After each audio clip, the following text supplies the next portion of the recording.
به ونتوكل عليه ونعوذ بالله من شرور أنفسنا ومن سيئات أعمالنا من يهد الله فلا مضل له ومن يضلل فلا هادي له أشهد أن لا إله إلا الله وحده لا شريك له وأشهد أن سيدنا ونبينا ومولانا محمدا عبده ورسوله أرسله ربه بالحق بشيرا ونذيرا وداعيا إلى الله بإذنه وسراجا منيرا صلى الله تعالى عليه وعلى آله وصحبه وبارك وسلم تسليما كثيرا أما بعد فأعوذ بالله من الشيطان الرجيم بسم الله الرحمن الرحيم يا أيها الذين آمنوا قوا أنفسكم وأهليكم نارا وقودها الناس والحجارة عليها ملائكة غلاظ شداد لا يعصون الله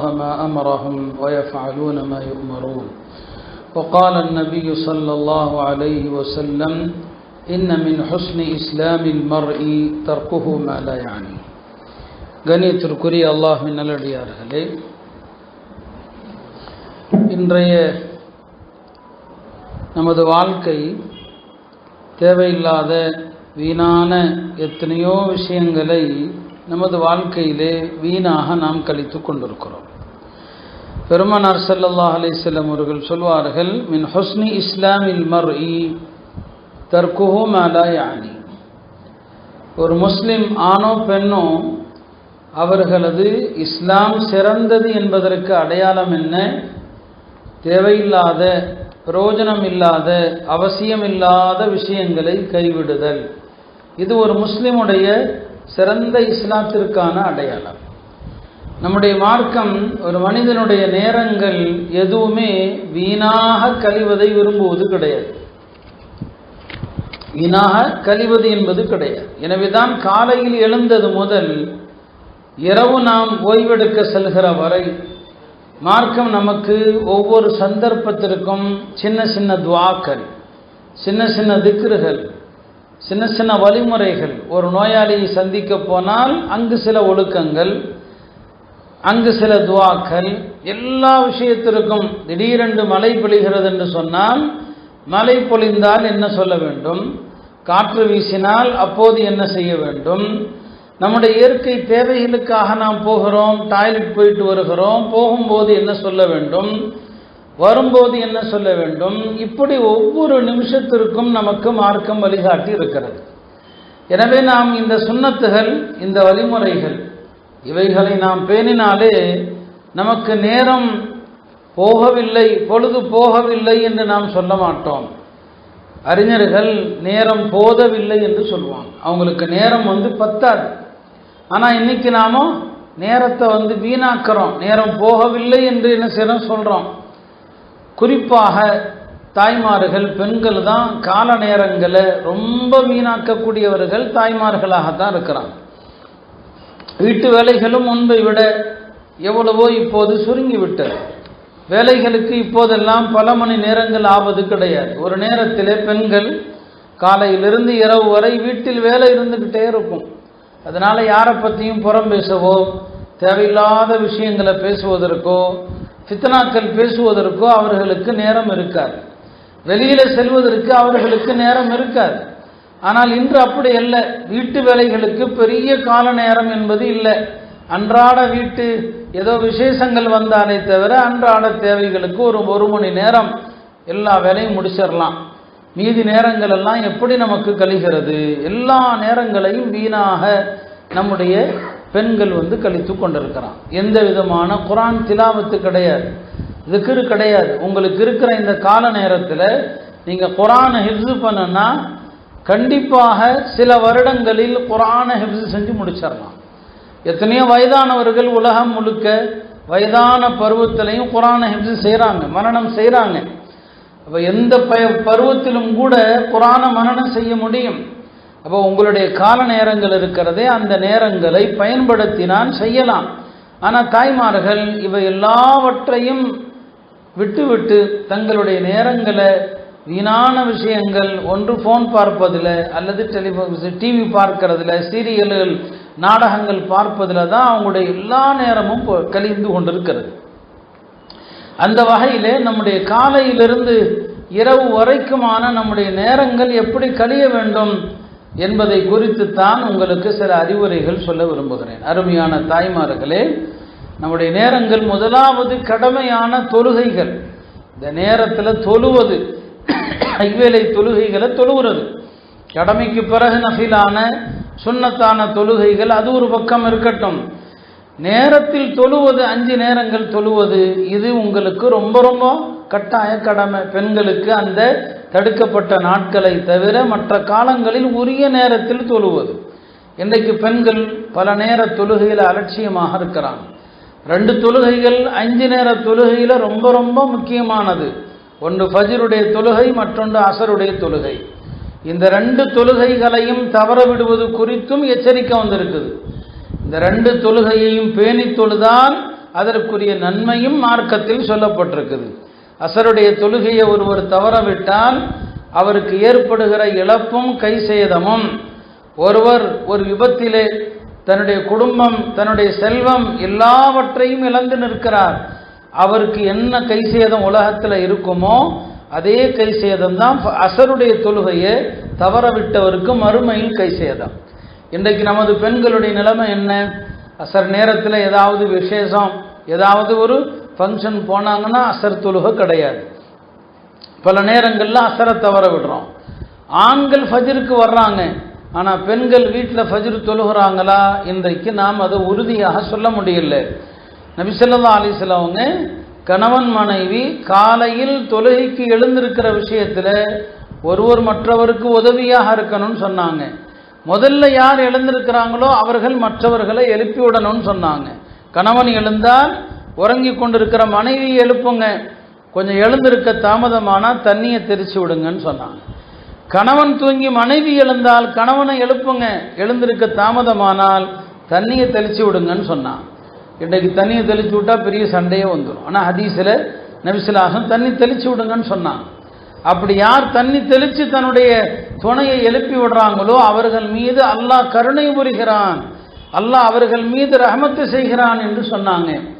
இன்றைக்கு எத்தனை பேர் அப்படி இருக்கிறாங்க நமக்கு தெரியல. வீடுகளில் பெண்கள் தொழுதாதான் அவங்க குழந்தைகளை எழுப்புவாங்க, அந்த பிள்ளைங்க தொழும்.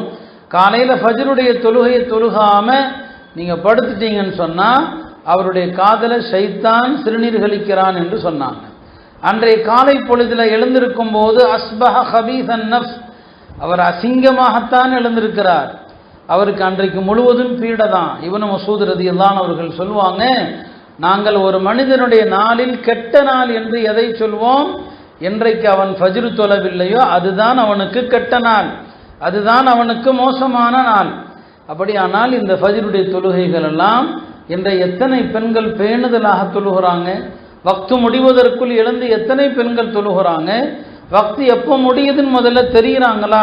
எப்போ வக்து முடியுதுன்னு சொல்லி அதில் பேணுதலே கிடையாது. அப்போ இன்றைக்கெல்லாம் தொழுகை அட்டவணை இருக்குது.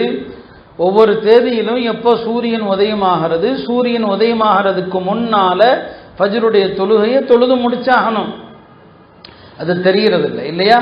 பல பெண்கள் அவங்களுக்கு தொழக்கூடாத நாட்கள் வந்து முடியுதுன்னு சொன்னால் உடனே குளிச்சு தொழுகை ஆரம்பிக்கிறது இல்லை, அதில் தாமதங்கள் செய்கிறாங்க.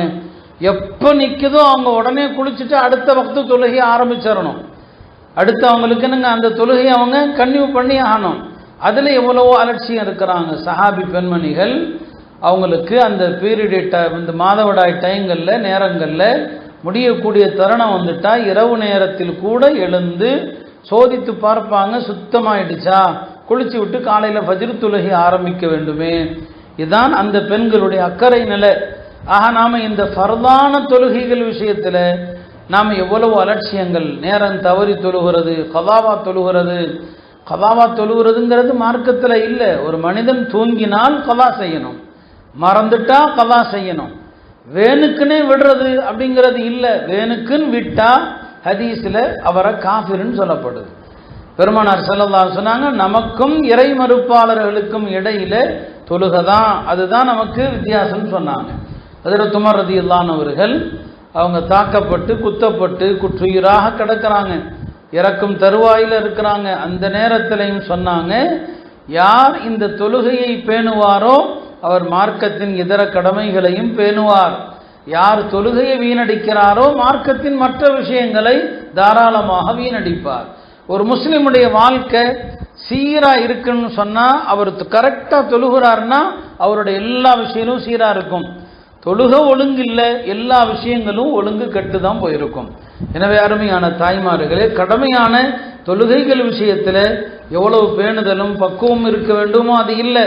முன் சென்ற பெண்மணிகளை பாருங்க, அவங்கெல்லாம் ஒரு நாளைக்கு எவ்வளவு நஃபில் தொழுதாங்க. கடமையெல்லாம் அப்புறம், ஃபர்தெல்லாம் அவங்க வாழ்க்கையில அவங்க கற்பனை கூட செய்ய முடியாது ஃபர்தான தொழுகை விடுறதுங்கிறது.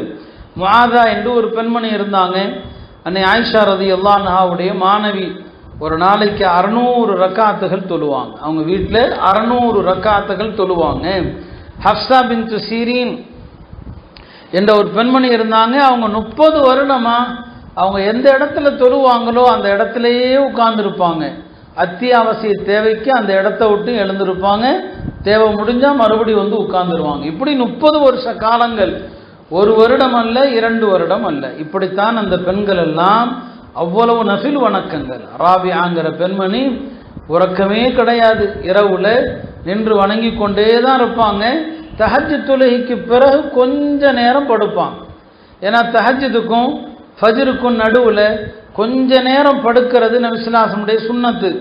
அதுக்காக கொஞ்ச நேரம் அப்படி படுத்துட்டு எழுந்துருவாங்க இமாம் ராபியா அவர்கள். அவ்வளோ பெரிய வணக்கசாலி அவங்க.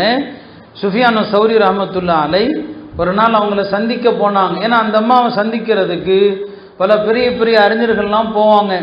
அந்த அம்மாவுடைய உபதேசத்தை கேட்கறதுக்காண்டி போவாங்க. சுஃபியானு சௌரி பெரிய அறிஞர். அவங்க சொன்னாங்க தன் தோழர்கள்ட்ட, வாங்க நம்மை வழிநடத்துகிற ராபியாவிடத்தில் போயிட்டு வருவோன்னு சொல்லி போனாங்க. போன போது அவங்க சொன்னாங்க, சுஃபியான் அறிந்து கொள்ளுங்கள், இன்னமா அந்த ஐயாம், மனிதனாகிய நீர் யாரு? காலத்தின் தொகுப்பு தான் மனுஷன். காலத்தினுடைய தொகுப்பு, யாருக்கு எத்தனை வயது எழுதப்பட்டிருக்குதோ அந்த காலத்தினுடைய தொகுப்பு தான் மனுஷன். ஒரு நாள் கழிவது என்று சொன்னால் உன்னுடைய தொகுப்புல கொஞ்சம் குறைஞ்சிருச்சுன்னு அர்த்தம். நீங்க வாழ போற வருஷம் எத்தனை, அது நாளா கணக்கு போட்டுக்குங்க. இந்த நாட்களுடைய தொகுப்பு தான் நீங்க. ஒரு நாள் முடியுதுன்னு சொன்னா உங்களுடைய தொகுப்புல கொஞ்சம் குறைஞ்சு போச்சுன்னு ஞாபகம் வச்சுக்குங்க என்று எல்லா விஷயத்தையும் எப்போது பார்த்தாலும் அருமையை பற்றிய பேச்சு தான் சொல்லுவாங்க. எல்லா விஷயத்தையும் அந்த அம்மா ஆகிரத்தோடு தான் சம்மந்தப்படுத்துவாங்க. ஒரு நாள் ராபியாவுடைய ஒரு சகோதரர், அவர் எங்கேயோ போயிட்டார். அந்த காலத்தில் ஜிஹாதுக்குன்னு போனால் பல வருஷம் கழித்து வருவாங்க. நீண்ட நாட்கள் எங்கேயோ போன பிறகு பல வருஷத்துக்கு பிறகு வர்றாரு அவங்களுடைய சகோதரர். நம்முடைய குடும்பத்தில் யாராவது ரொம்ப நாள் பிரிஞ்சு வந்தால் எவ்வளோ சந்தோஷப்படுவோம். அன்னை ராபியா அவர்களிடத்தில் அவருடைய சகோதரர் வந்தபோது அவர்கள் அழுதாங்க. அவங்க சொன்னாங்க, என் உள்ளத்தில் இந்த உலகத்தில் மகிழ்ச்சிக்கு நான் இடமே வைக்கல, மகிழ்ச்சிக்கு நான் இடமே வைக்கல. நீ நீண்ட நாள் கழித்து வந்தபோது உன்னை பார்த்ததும் எனக்கு ஞாபகம் என்ன வந்தது தெரியுமா? அல்லாஹ்வுக்கு முன்னால் நாம் ஒரு நாள் இருக்க போகிறோம். எல்லோருமே அல்லாஹ்வுக்கு முன்னால் இருக்க போகும்போது சிலர் அல்லாஹ்வுக்கு முன்னால் மகிழ்ச்சியோடு நிற்பாங்க, சிலர் அல்லாஹ்வுக்கு முன்னால் துயரத்தோடு நிற்பாங்க.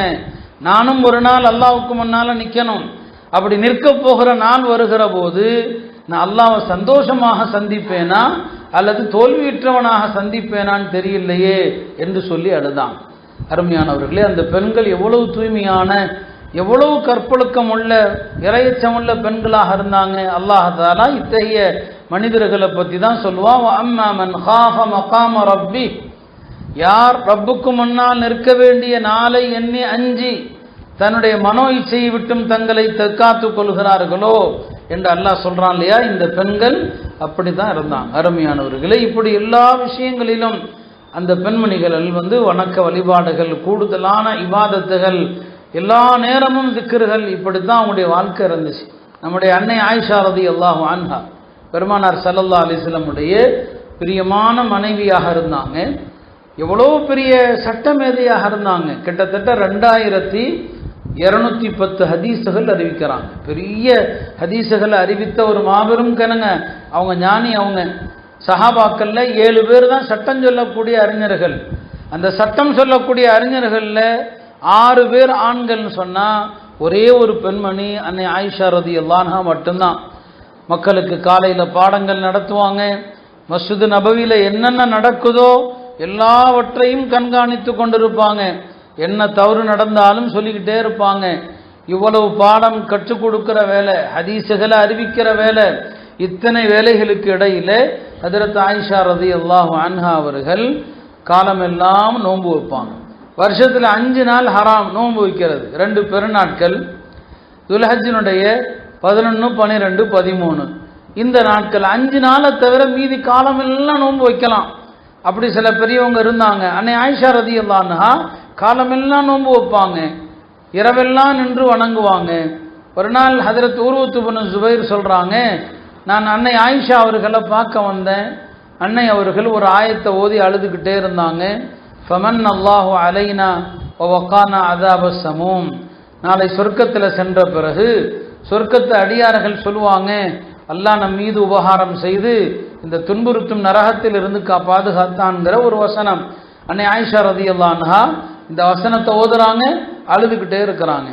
சொல்றாங்க அவங்க, நான் கொஞ்ச நேரம் வெளியே போயிட்டு வந்தேன், திரும்ப வந்து பார்த்தா அன்னை ஆயிஷா ரலியல்லாஹு அன்ஹா இதே ஆயத்தை தான் ஓதிக்கிட்டு இருக்கிறாங்க, இதே வசனத்தை தான் ஓதிக்கிட்டு இருக்கிறாங்க. இப்படியே இந்த ஒரு வசனத்தை இரவு முழுக்க ஓதிக்கிட்டே இருந்தாங்க அன்னை ஆயிஷா ரலியல்லாஹு அன்ஹா அவர்கள். இவ்வளவு கடினமான பல்வேறு வேலைகளுக்கும் இடையில கூட அவர்கள் வணக்க வழிபாடுகளில் கவனம் செலுத்தினாங்க. அருமையானவர்களே, இன்றைக்கு நமது தாய்மார்களுடைய நல்லறங்கள், இபாதத்துகள் அதெல்லாம் எங்கே போச்சு? ஒரு காலத்தில் பெண்கள் 2 நாளைக்கு ஒரு குரான் முடிப்பாங்க, 3 நாளில் ஒரு குரான் முடித்தாங்க. திலாவத்து கிடையாது, எந்த விதமான வழிபாடுகளும் இல்லாமல் நம்முடைய நேரங்கள் பூரா குழப்பத்தில் தான் கழியுது. வீணான விஷயங்களில் தான் நம்முடைய நேரங்களை கழிக்கிறோம். எனவே தாய்மார்களை சிந்திக்கணும். உலகத்தில் நடக்கிறத யோசிச்சு பாருங்க. இன்றைக்கு நீங்கள் இங்கே அமைதியாக சந்தோஷமாக இருக்கிறீங்க, 3 வேளை நிம்மதியாக சாப்பிட்றீங்க, அச்சம் இல்லாமல் இருக்கிறீங்க. ஆனால் உங்களுடைய கஸாவுடைய சகோதரிகளை எண்ணி பாருங்க. அங்கு எவ்வளவு அச்சத்தோடும் எவ்வளவு பயத்தோடும் கடுமையான பசியோடும். ஒரு ஜும்மாவில் அங்குள்ள ஒரு ஹத்தீப் இமாமாக இருப்பவர் ஒரு 2 வார்த்தையை சொல்லி ஹுத்பா முடிச்சிட்டார். என்ன 2 வார்த்தை? எழுந்து நின்றார், சொன்னார், நான் நீண்ட நேரம் உங்களுக்கு ஹுத்பா செய்ய முடியாது, ஏனென்றால் நான் பசியோடு இருக்கிறேன். நீண்ட நேரம் கேட்பதற்கு உங்களாலும் முடியாது, ஏனென்றால் நீங்களும் பசியோடு இருக்கிறீர்கள். எனவே தொழுங்கள் என்று சொல்லி கீழே இறங்கிவிட்டார். இந்த அளவுக்கு ஒரு 5 நிமிஷம் ஹுத்பா செய்வதற்கு கூட முடியாத அளவுக்கு பல நாட்கள் உணவில்லாமல் பசி, பல நாட்களுடைய அந்த பசி கொடுமையை தாங்க முடியலைங்கிறத தான் அந்த ஹத்தீப் வெளிப்படுத்துகிறாங்க. இன்னைக்கு நாம் திருமண வீடுகளில் 3 நேரமும் சாப்பிட்றோம், இடையில நொறுக்கு தீனிகள் சாப்பிட்றோம், இடையில விரும்பிய பானங்களை குடிக்கிறோம். எவ்வளவு அல்லாஹ்வுடைய நேமத்துகளை அனுபவிக்கிறோம். உலகத்தில் இந்த நேமத்துகள் இல்லாமல் துன்பப்படுகிற கஷ்டப்படுகிற அந்த மக்களை நாம் என்றைக்காவது எண்ணி பார்க்கிறோமா தாய்மார்களே? நம்முடைய இந்தியாவும் கூட ஆபத்தான நிலையை நோக்கி தான் போகுது. நம்முடைய நன்றி கட்டத்தனத்தினால தான் அல்லாஹ் தண்டிக்கிறான். அல்லாஹ் நேமத்தை பறிக்கிறான்னு சொன்னால் நம்முடைய நன்றி கட்ட வாழ்க்கை தான். நன்றி கட்டன்னா என்ன அர்த்தம்? நாம் அல்லாஹ்வுடைய நேமத்துகளை அனுபவிக்கிறோம், அவனுடைய கடமைகளை மறக்கிறோம், அவன் ஏவியவைகளை விடுறோம், அவன் தடுத்தவைகளை நாம் செஞ்சிட்டு இருக்கிறோம். இதெல்லாம் ஒரு கட்டத்தில் அல்லாஹ்வுடைய கோபத்தை அதிகப்படுத்துகிற போது அல்லாஹ் இந்த நேமத்துகளை அடியார்களிடமிருந்து பறித்து கொள்கிறான். இல்லைன்னா அடியார்களுக்கு கொடுத்த நேமத்தை அல்லாஹ் பறிக்கிறது கிடையாது. நம்முடைய நன்றி கட்டத்தனங்கள், நம்முடைய செயல்பாடுகள் தான். எனவே அருமையானவர்களே, பெண்கள் அவங்க நல்லறங்கள் செஞ்சாங்கன்னா ஆண்களை விட பெண்களுடைய இபாதத்துகள் புனிதமானது. சொல்லுவாங்க உலமாக்கள், ஒரு மோமினான ஒரு பெண்ணுடைய நல்லறம் என்பது, அந்த பெண் செய்யக்கூடிய நல்ல அமல் என்பது 70 சித்தீக்குகளுடைய அமல்களுக்கு நிகரானது. ஒரு பெண்மணி செய்யக்கூடிய அமல் என்பது, சித்தீக்குகள் உயர்ந்த மர்த்தபா உடையவர்கள், அந்தஸ்துடையவர்கள், அந்த 70 சித்தீக்குகள் அமல் செய்தால் என்ன நன்மையோ அது ஒரு பெண்மணி செஞ்சா கிடைக்கும்னு சொல்லுவாங்க. அதே மாதிரிதான் ஒரு பெண்மணி பாவம் செஞ்சா 1000 பேர் பாவம் செஞ்சதற்கு சமம். ஒரு பெண் பாவம் செஞ்சா 1000 பேர் பாவம் செஞ்சதற்கு சமம். எனவே ஒரு பெண்மணியினுடைய அமலும் சரி, ஒரு பெண்ணுடைய பாவமும் சரி, அது ஆண்களுடைய பாவத்தை விட பல மடங்கு பெரியது என்பதைத்தான் இதன் மூலம் உலமாக்கள் சுட்டி காட்டாங்க. எனவே தாய்மார்களே, அக்காலத்து பெண்கள் இரவுல பகல்ல பல பல 100 ரக்காத்துகள் 1000 ரக்காத்துகள் குர்ஆன் திலாவத்துகள் செஞ்சாங்க. குறைஞ்சது கடமையான வணக்கங்கள்ல கவனம் செலுத்துங்க. மகரிபுக்கு பிறகு இஷா வரைக்கும் பெருமானார் ஸல்லல்லாஹு அலைஹி வஸல்லம் அவங்க மகரிபிலிருந்து இஷா வரைக்கும் தொழுதுகிட்டே தான் இருப்பாங்க. சில நேரங்களில் 6 ரக்காத் தொழுவாங்க, சில நேரங்களில் 12 ரக்காத் தொழுவாங்க, சில நேரங்களில் 20 ரக்காத்து தொழுவாங்க என்ற ஹதீஸில் வருது. ஒரு நாள் நபி ஸல்லல்லாஹு அலைஹி வஸல்லம் அவர்கள் மகரிப் தொழுது விட்டு வீட்டுக்கு போயிட்டாங்க. பிறகு வந்து பார்த்தா தோழர்கள் பலர் பள்ளியாசல உட்கார்ந்துருக்கிறாங்க. அப்போ நபி ஸல்லல்லாஹு அலைஹி வஸல்லம் சொன்னாங்க, உங்களை பார்த்து அல்லாஹ் வானவர்களிடத்தில் பெருமையாக பேசினான். இதோ என்னுடைய அடியார்களை பாருங்கள், மகரிபு தொழுதார்கள், அடுத்த தொழுகைக்காக காத்திருக்கிறார்கள் என்று அல்லாஹ் பெருமை பாராட்டுறான். இது ஆண்களுக்கு மட்டுமல்ல, தாய்மார்களாகிய நீங்கள் வீட்டில் மகரிபு தொழுது விட்டு இஷா வரைக்கும் தொழுத அந்த முசல்லாவில் இருந்தால் இந்த சிறப்பு உங்களுக்கும் உண்டு. இந்த சிறப்பை நீங்களும் அடைய முடியும். ஆக இதுதான் ஒரு தொழுகைக்கு பிறகு இன்னொரு தொழுகைக்காக காத்திருக்கிறது. இதெல்லாம் அந்த காலத்து பெண்கள் அதனாலேயே தொழுத முசல்லா தொழுத இடத்தை விட்டு அசையாமல் அப்படியே இருந்தாங்க. நாம் இன்றைக்கு அந்த பேணுதலான அமல்களை நாம் விட்டுட்டோம். எனவே அந்த வணக்கத்தை கையாளுங்க. காலையில் தஹஜ்ஜுத் தொழக்கூடிய ஃபஜ்ர் பாங்குக்கு 10 நிமிஷத்துக்கு முன்னால் எழுந்திருக்கிற பழக்கத்தை கொண்டு வாங்க.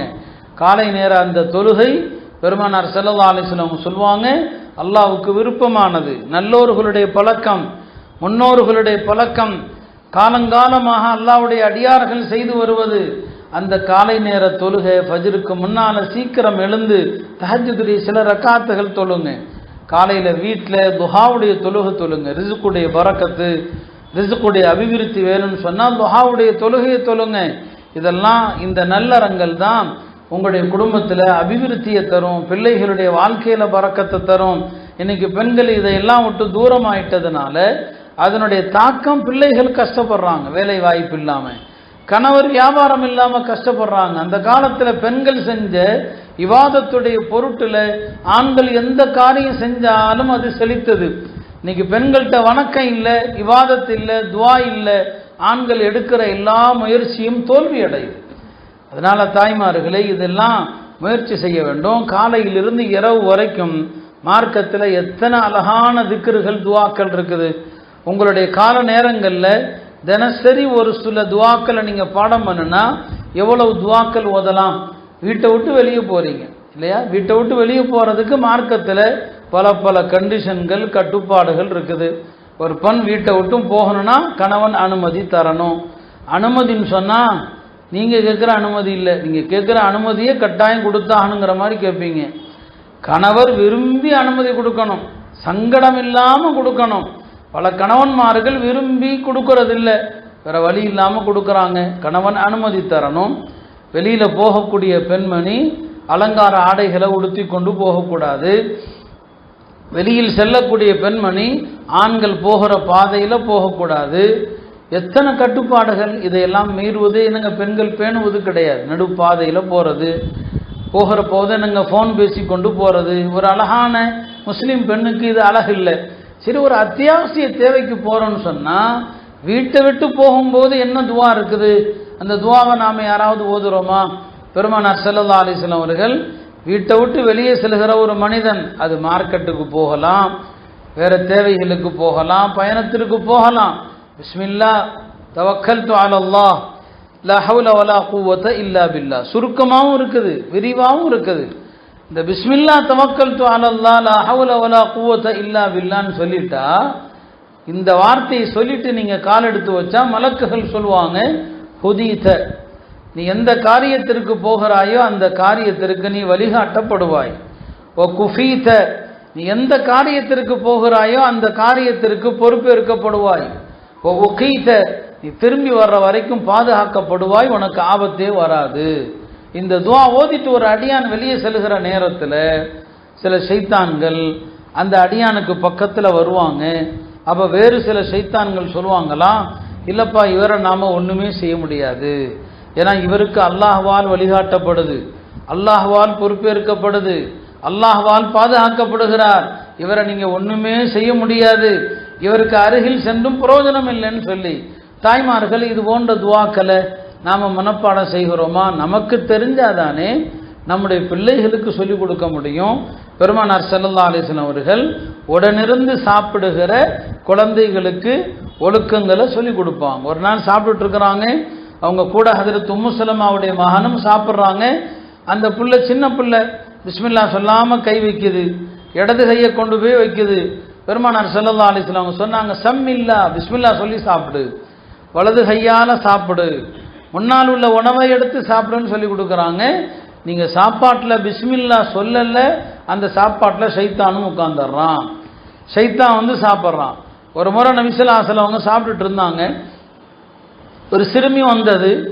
அந்த சிறுமி வந்ததும் சாப்பிட போனது. பெருமானார் ஸல்லல்லாஹு அலைஹி வஸல்லம் அவர்கள் அந்த சிறுமியின் கையை பிடிச்சிட்டாங்க. சஹாபாக்கள் கேட்டாங்க, யா ரசூலல்லாஹ், ஏன் அந்த புள்ள கையை பிடிச்சிங்கன்னு சொல்லி சொன்னாங்க. அந்த புள்ள சாப்பிட வந்த வேகத்தில் பிஸ்மில்லா சொல்லலை, அந்த பிள்ளையோடு ஷைத்தானும் நம்மோடு கலக்க வந்தான், நம்மோடு சேர வந்தான். நான் பிடித்து பிஸ்மில்லா சொல்லி கொடுத்ததுனால ஷைத்தான் போயிட்டான்னு சொன்னாங்க. இரவுல வீட்டு கதவுகளை மூடுறீங்க, பிஸ்மில்லாங்கிற ஒரு வார்த்தை, இந்த வார்த்தையை சொன்னால் அந்த வீட்டுக்கு ஷைத்தான் வரமாட்டான், இந்த வார்த்தையை சொல்லலை அந்த வீட்டுக்குள்ளே ஷைத்தான் தங்குறான்னு வருது. எந்த வீடுகள் பிஸ்மில்லா சொல்லி மூடப்படுதோ அந்த வீட்டை பார்த்து ஷைத்தான்கள் தங்களுடைய சகாக்களிடையே சொல்லிக் கொள்வாங்க, இந்த வீட்டில் நமக்கு தங்குறதுக்கு இடம் இல்லைப்பா, ஒரு சின்ன பிஸ்மில்லா. இப்போ ராத்திரி நேரங்களில் நாம் இந்த திக்ருகள் ஓதக்கூடியவைகள் இதையெல்லாம் சொல்லிக்கொண்டா நாம் படுக்கிறோம்.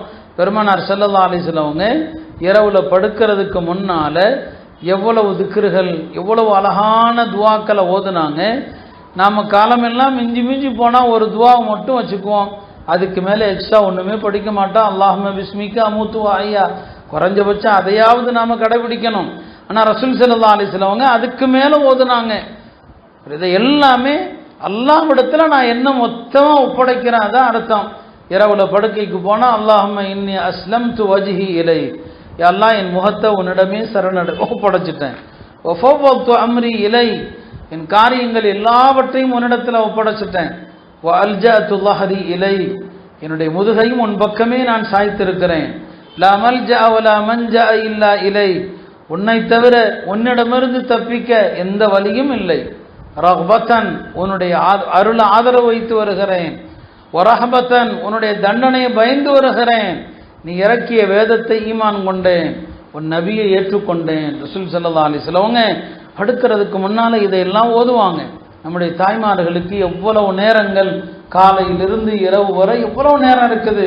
இந்த மாதிரியான துவாக்கள்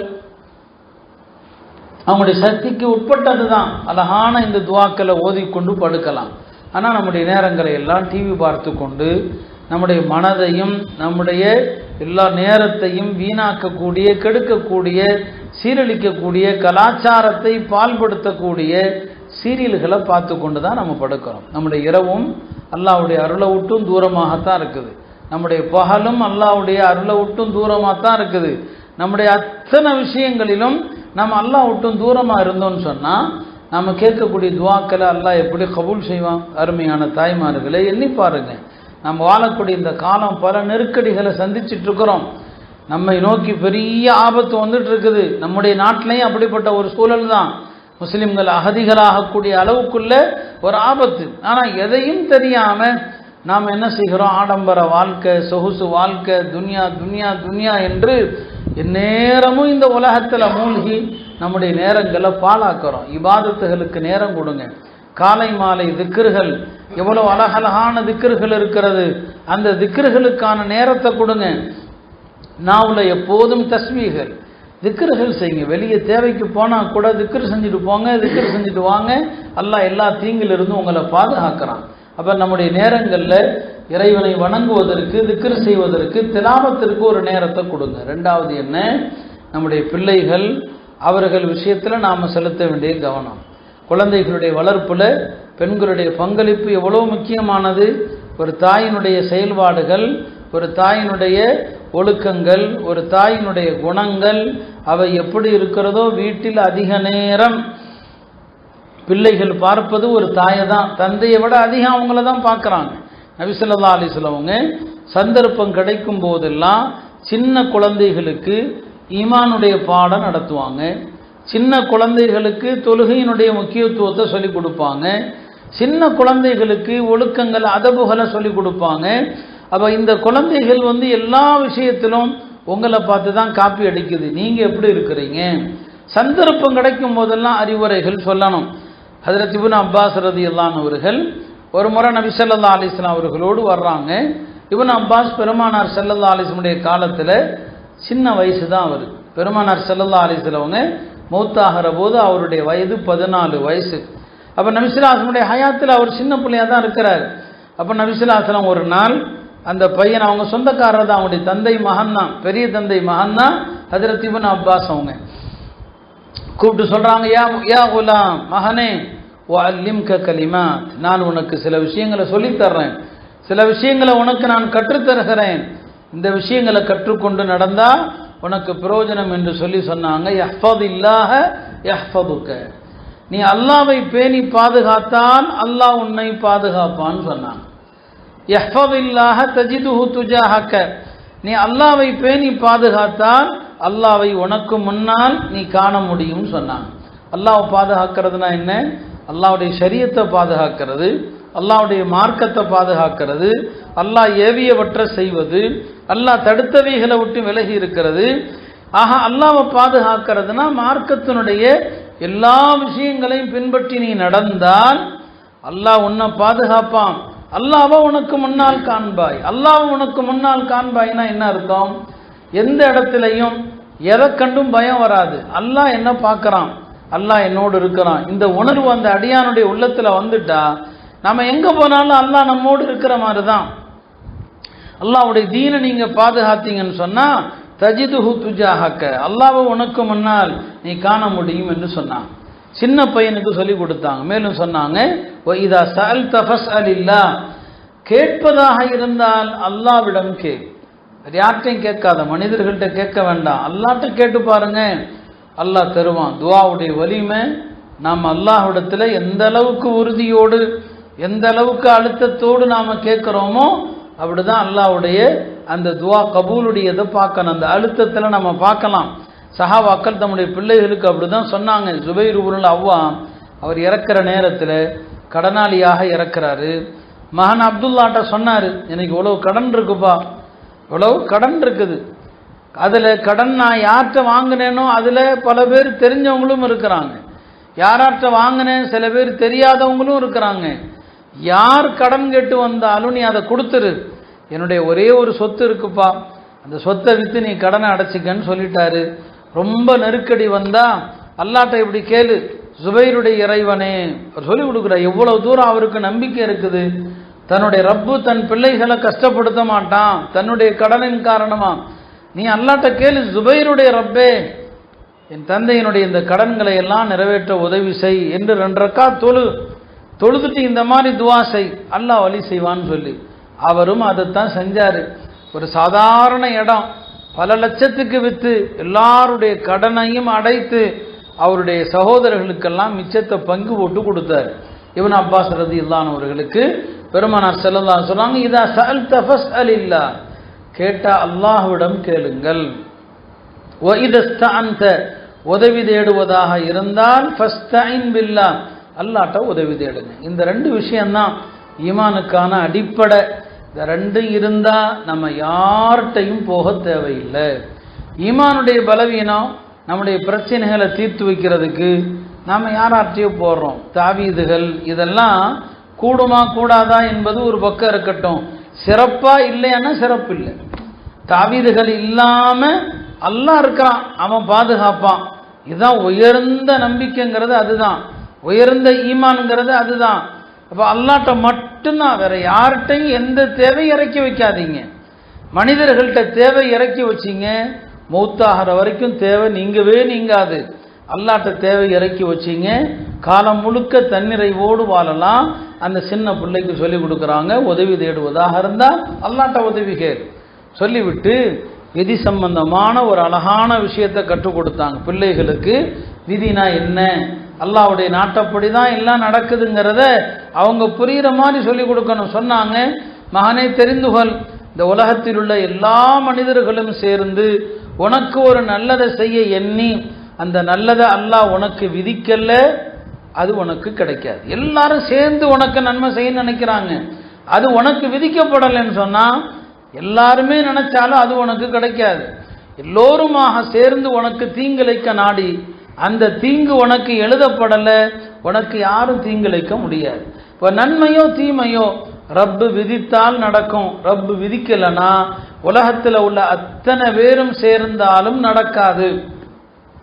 இந்த நம்பிக்கை தானே கதருங்கிறது, விதி குறித்தான நம்பிக்கை என்பது இதுதான். பெருமானார் ஸல்லல்லாஹு அலைஹி வஸல்லம் அவர்கள் அந்த சின்ன பையனுக்கு சொல்லி கொடுக்குறாங்க. சொன்னாங்க, விதியை எழுதிய பேனா இருக்கிறது, அந்த பேனா காஞ்சி விட்டது. விதி எழுதப்பட்ட ஏடுகள் இருக்கிறது, அதெல்லாம் சுருட்டப்பட்டு விட்டது. இனி உலகத்தில் நடக்கிற எல்லாமே அல்லாஹ் தீர்மானித்த விதிப்படி தான் நடக்கதே தவிர அதனால இதனால என்றெல்லாம் கிடையாதுன்னு சொல்லி கொடுத்தாங்க.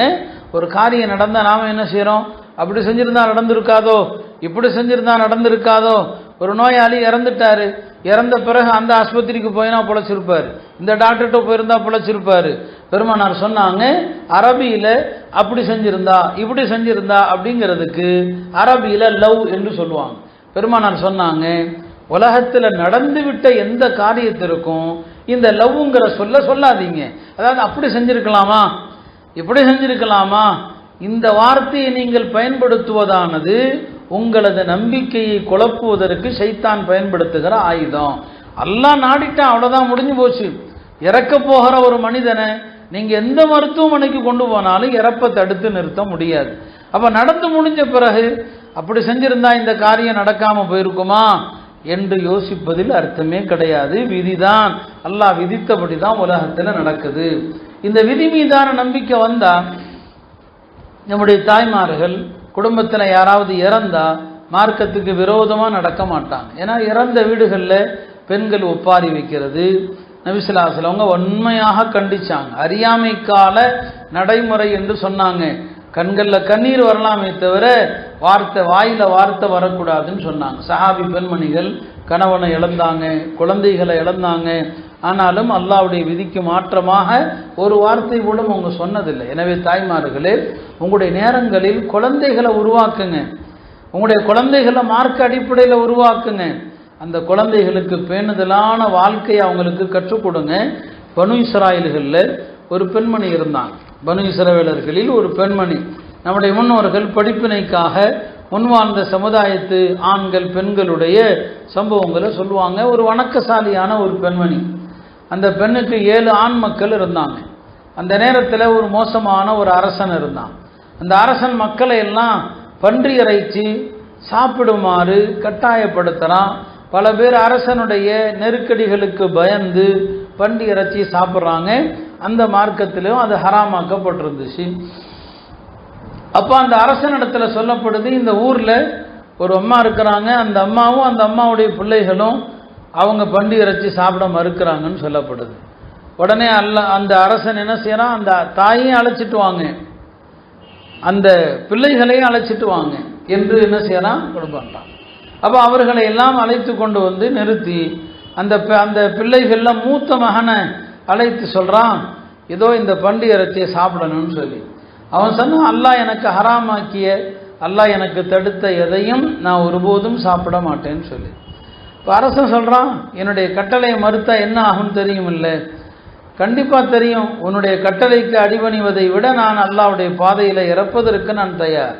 உடனே அந்த அரசன் ஒரு பாத்திரத்தை கொண்டு வர சொல்லி, இப்போ சாலைகள் போடும்போது, ரோடு போடும்போது தார் ஊற்றுவாங்க. அந்த தாரை கொண்டு வந்து அதில் கொட்டி அதை கொதிக்க செய்து அந்த தாய்க்கு முன்னால் அந்த மகனை வந்து போட்டு என்ன செய்கிறான், கொல்றான். அந்த பையனும் மறுத்துட்டான். அடுத்தடுத்து எல்லா பிள்ளைகளையும் இவ்வாறே செய்கிறான். 6 பிள்ளைகளை கொன்னுட்டான். 7வதா ஒரே ஒரு பையன். அந்த பையன்கிட்ட சொல்கிறான், போய் உங்கள் அம்மாவோடு தனியாக பேசு, நீ ஒருத்தனாவது உங்கள் அம்மாவுக்கு பிள்ளையாக இருக்க பாருன்னு சொல்லி. அந்த அம்மா அவனை கூப்பிட்டு தனியாக வருது. மகனே, மற்ற பிள்ளைகளை விட நான் உன்னை ரொம்ப கருணையோடு வளர்த்துருக்கிறேன், நீ எனக்கு கடைசியாக பிறந்த பையன், அவர்களை விட உன் மீது நான் 2 மடங்கு கருணை காட்டி இருக்கிறேன். அதனால் ஒருபோதும் இந்த அரசனுடைய பேச்சை கேட்டு நீ பன்றி இறைச்சியை சாப்பிட்டு விடாதேன்னு சொல்லி. அந்த பையன் சொன்னான், நான் பயந்தது என்னன்னா, நீங்கள் ஒருவேளை என் மீது உள்ள பாசத்தில் சாப்பிட சொல்லுவீங்களோன்னு நான் பயந்தேன், சாப்பிட சொல்லிடுவீங்களோன்னு சொல்லி. இதைத்தான் நான் உங்கள்கிட்ட எதிர்பார்த்தேன். கண்டிப்பாக என்னுடைய சகோதரர்களுக்கு நான் துரோகம் செய்ய மாட்டேன். நாளை என் சகோதரர்கள் எந்த அணியில் இருப்பாங்களோ, சொர்க்கத்து அணியில், அந்த அணியில் தான் நானும் இருப்பேனே தவிர ஒருபோதும் நான் அவர்களுக்கு மாற்றம் செய்ய மாட்டேன் என்று சொல்லி அந்த பையனும் ஷஹீதானான், அந்த தாயும் ஷஹீதானான். இப்படி தான் இரையச்சம் உள்ள பெண்கள் எந்த நெருக்கடிகளுக்கும் பயப்படுறதில்லை, எந்த அச்சுறுத்தல்களுக்கும் ஆளாகுவது கிடையாது. இப்படி அவங்க இருந்தாங்க. நம்முடைய இன்றைய வாழ்க்கை என்ன? இந்த பேணுதலான வாழ்க்கை நம்மிடம் இருக்குதா? சின்ன சின்ன விஷயங்களுக்காக வேண்டி நாம் மார்க்கத்தை விடுறோம்.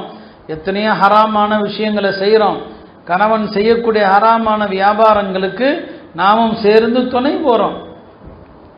அப்போ பண்டி இறைச்சி சாப்பிடுவதும் வட்டி சாப்பிடுவதும் ஒன்று தான். ரெண்டுமே ஒன்று தானே, ரெண்டுக்கும் வித்தியாசமே கிடையாது.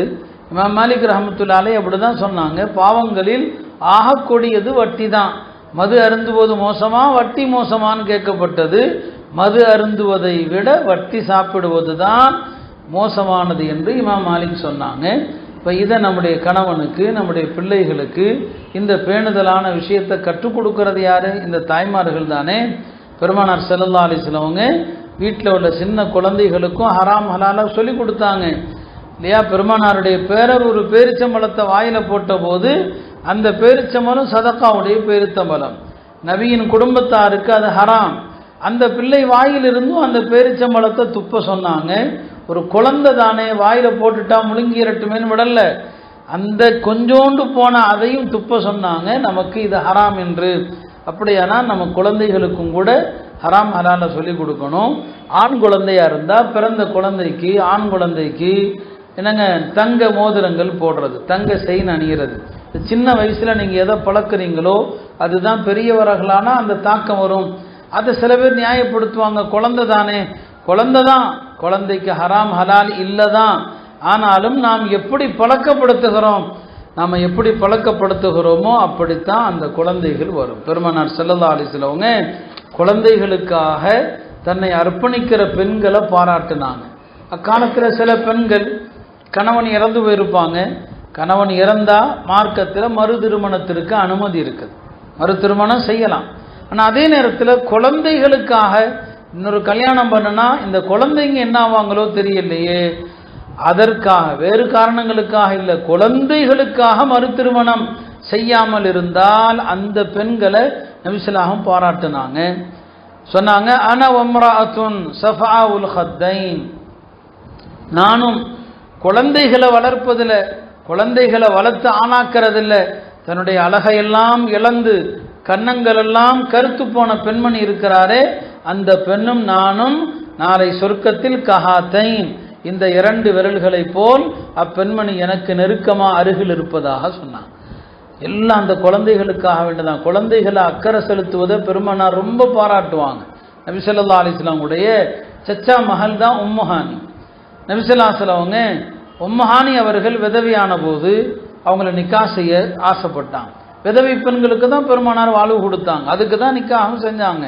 இப்போ உம்முஹானிட்ட சொன்னாங்க, அவங்க அபூ தாலிபுடைய மகள் தான், நான் உங்களை நிக்கா செய்கிறேன்னு சொல்லி. உம்முஹானி சொன்னாங்க, உங்களை மாதிரி ஒருவர் கணவராக கிடைக்க எவ்வளோ பாக்கியம், ஆனால் எனக்கு நிறைய குழந்தைகள் இருக்கிறாங்க, இந்த குழந்தைகளை நான் வளர்த்து ஆளாக்கணும்னு நினச்சா உங்கள் கடமையை செய்ய முடியாது, உங்களுடைய கடமைகளை செஞ்சால் இந்த குழந்தைகளுடைய ஹக்கு பாலா போயிடும், அதனால் நான் மறு திருமணத்தை விரும்பலைன்னு சொன்னபோது பெருமானார் ஸல்லல்லாஹு அலைஹி வஸல்லம் சொன்னாங்க, குறைஷிகளில் சில நல்ல பெண்கள் இருக்கிறாங்க, ஒட்டகத்தில் பயணம் செய்த குறைஷி பெண்களில் சில நல்ல பெண்கள் இருக்கிறாங்க, அந்த பெண்கள் தங்களுடைய கணவனுடைய சொத்தை பாதுகாப்பதிலும் சிறந்தவர்கள். கணவனுடைய போன பயான்ல அதையும் சொன்னேன், கணவனுடைய செல்வத்தை எப்படி பாதுகாக்கணும்னு சொல்லி ரெண்டு தன்மை சொன்னாங்க பெருமானார். சிறந்த பெண்களுக்கு உதாரணம் கணவனுடைய செல்வத்தை பாதுகாப்பாங்க. ரெண்டாவதா சொன்னாங்க, குழந்தைகள் மீது அன்பு செலுத்துவதில் ரொம்ப ரொம்ப அவங்க குழந்தைகள் மீது பரிவு காட்டுவாங்க.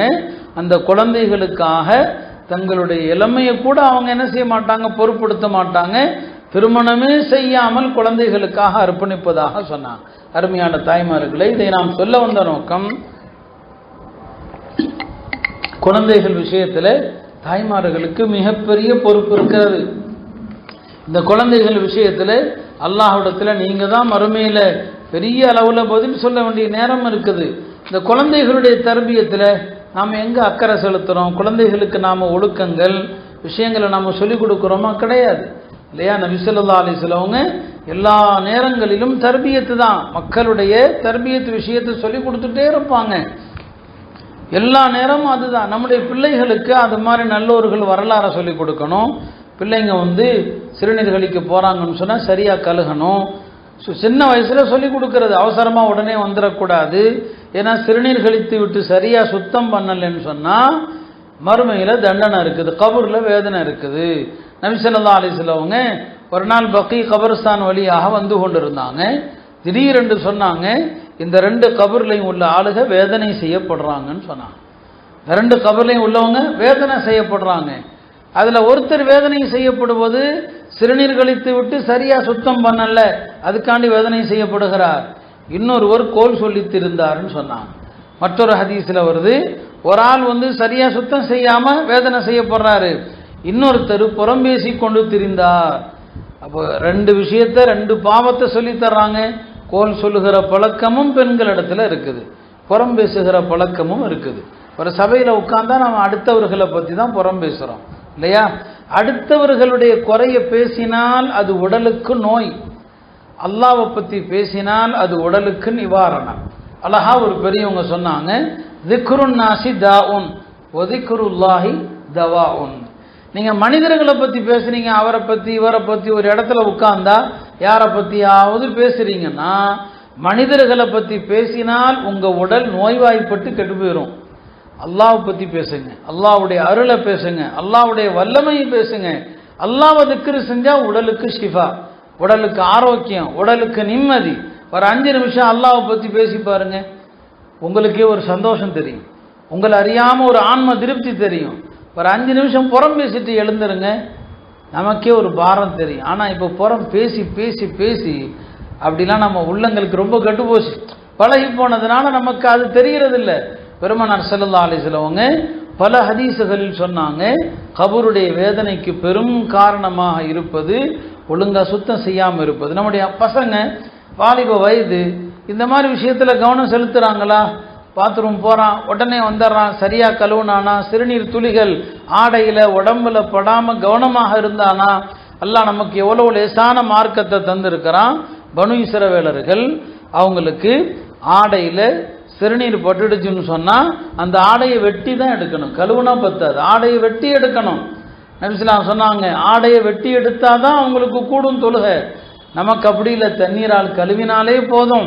அப்போ சிறுநீர் கழிக்கிற நேரத்தில் அந்த சிறுநீர் துளிகள் தெரிக்காமல் பாதுகாக்கணும். பிள்ளைங்களுக்கு இந்த ஒழுக்கங்கள், இந்த சின்ன சின்ன சட்டங்கள், இதையெல்லாம் யார் சொல்லிக் கொடுக்கறது? இதை சொல்லிக் கொடுக்கலன்னா அந்த பசங்க எப்படி வளர்றாங்க? அந்த பசங்களுக்கு எந்த தீனுடைய பொறுப்பும் இல்லை. ஏன்னா இந்த தாய்மார்களுக்கு அக்கறை கிடையாது. பையன் எங்கே போகிறான், யாரோடு பழகிறான். இப்போ நமக்கு குழந்தைகளுடைய தர்பியத்தை விட 4 பெண்கள்கிட்ட பேசுகிறது தான் முக்கியம். குழந்தைகளுடைய வளர்ப்பை விட வெளியில் போய் சுற்றுறது மட்டும்தான் நமக்கு முக்கியம். இந்த பிள்ளைங்களுக்கு நாம் சரியான விஷயத்தை சொல்லிக் கொடுக்க தவறிட்டோம். அந்த பையன் செய்யக்கூடிய எல்லா தவறுகளும் இந்த தாய் தந்தையருக்கு தான் எழுதப்படும். இவங்க தான் பெரிய குற்றவாளிகளாக கருதப்படுவாங்க. இதைத்தான் முன்னோர்கள் பயந்தாங்க, நம்முடைய பிள்ளைகள் பாவம் செஞ்சால் அந்த பாவம் நம்மைத்தான் சாரும் என்று. எனவே தாய்மார்களே, உங்களுடைய கால நேரங்களை குழந்தைகள் விஷயத்தில் ரொம்ப ரொம்ப கவனம் செலுத்துங்க. குழந்தைகளுக்கு நல்லவர்கள் பெரியார்களுடைய வரலாறுகளை சொல்லிக் கொடுக்கணும். சஹாபி பெண்மணிகள் சொல்லிக் கொடுப்பாங்க. சின்ன குழந்தைகளுக்கு பத்ருடைய வரலாறை சொல்லுவாங்க, பெருமானாருடைய போர்களுடைய வரலாறை சொல்லுவாங்க, ஹிஜ்ரத்தின் போது நடந்த கஷ்டங்கள் என்ன, ஹிஜ்ரத்துக்காக மக்கள் எவ்வளவு சிரமப்பட்டாங்க, அது போன்ற வரலாறுகள். வீட்டில் அப்படியான நூல்கள் இல்லை, நூல்கள் இருந்தாலும் வாசிக்கப்படுவதும் இல்லை. இப்போ நம்முடைய காலையிலிருந்து இரவு வரையிலான நேரத்தை நம்ம என்னதான் செய்கிறோம்? தாய்மார்களை யோசித்து பாருங்க. அப்பப்போ ஒரு சில பயான்களுக்கு வந்து விட்டு போனால் பத்தாது.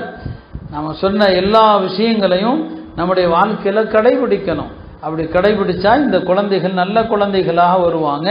அப்போ குழந்தைகளுடைய விஷயத்தில் மெயின் கவனம் செலுத்தணும். அதே மாதிரி தான் பெண்கள் வீட்டில் கணவனுடைய விஷயத்தில் கடந்த பயான்லையும் சொன்னோம், கணவனுக்கு கட்டுப்படுறதுனால 3 பிரயோஜனங்கள் இருக்குன்னு சொன்னான். கணவனுக்கு கட்டுப்பட்டா அந்த வீட்டில் சைத்தான் இருக்க மாட்டான். நீங்கள் கேள்விப்பட்டிருப்பீங்க குர்ஆன் ஓதுனா சைத்தான் இருக்க மாட்டான்னு சொல்லி. ஆனால் உலமாக்கள் சொன்னாங்க, ஒரு பெண்மணி கணவனை மதித்து கணவன் பேச்சை கேட்டு நடந்தால் அந்த வீட்டுக்குள்ளே சைத்தான் வரமாட்டான். நீங்கள் கணவனை அவமதிச்சிங்க, கணவனுடைய பேச்சை கேட்க மறுத்தீங்க, அந்த வீட்டில் சைத்தானுடைய எல்லா தீங்குகளும் இருக்கும். இப்போ கணவனை மதித்தா வீட்டுக்குள் சைத்தானுடைய தீங்கு இருக்காது.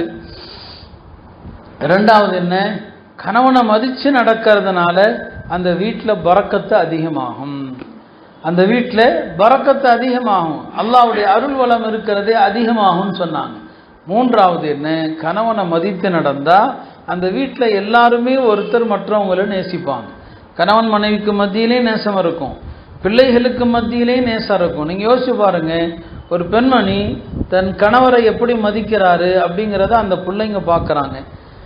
அதை வைத்து தான் அப்போ நம்முடைய அம்மா நம்முடைய தந்தையை எவ்வளோ மதிக்கிறாங்க, அப்போ அந்த பிள்ளைங்களும் அந்த தந்தையை மதிக்கும், அந்த தாயை மதிக்கும்.